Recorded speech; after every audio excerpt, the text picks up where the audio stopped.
ओम शांति। आज की कहानी भगवान की कृपा। किसी स्थान पर संतों की एक सभा चल रही थी। किसी ने एक घड़े में गंगा जल भर कर वहाँ रखवा दिया ताकि संत जन को जब प्यास लगे तो गंगा जल पी सके।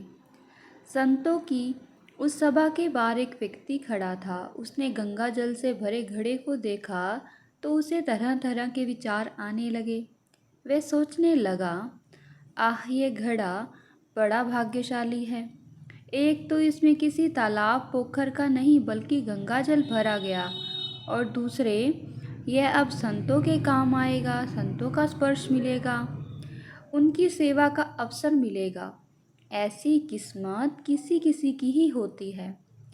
घड़े ने उसके मन के भाव पढ़ लिए और घड़ा बोल पड़ा, बंधु, मैं तो मिट्टी के रूप में शून्य पड़ा था, किसी काम का नहीं था। कभी नहीं लगता था कि भगवान ने हमारे साथ न्याय किया है। फिर एक दिन एक कुम्हार आया। उसने फावड़ा मार मार कर हमको खोदा और गधे पर लाद कर अपने घर ले गया। वहाँ ले जाकर उसने हमको रौंदा, फिर पानी डालकर गूँथा, चाक पर चढ़ाकर तेजी से घुमाया, फिर गला काटा, फिर थापी मार मार कर बराबर किया। बात यहीं नहीं रुकी। उसके बाद आवे के अंदर आग में झोंक दिया जलने को। इतने कष्ट सहकर बाहर निकला तो गधे पर लाद कर उसने मुझे बाजार में भेज दिया। वहाँ भी लोग ठोक ठोक कर देख रहे थे कि ठीक है नहीं।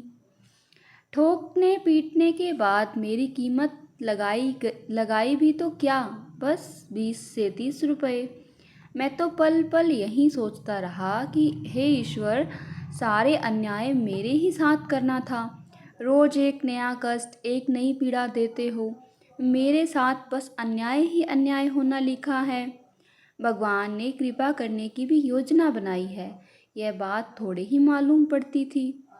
किसी सज्जन ने मुझे खरीद लिया और जब मुझ में गंगा जल भर कर संतों की सभा में भेज दिया, तब मुझे आभास हुआ कि कुम्हार का वह फावड़ा चलना भी भगवान की कृपा थी, उसका वह गूंथना भी भगवान की कृपा थी, आग में जलाना भी भगवान की कृपा थी, और बाजार में लोगों के द्वारा ठोके जाना भी भगवान की ही कृपा थी।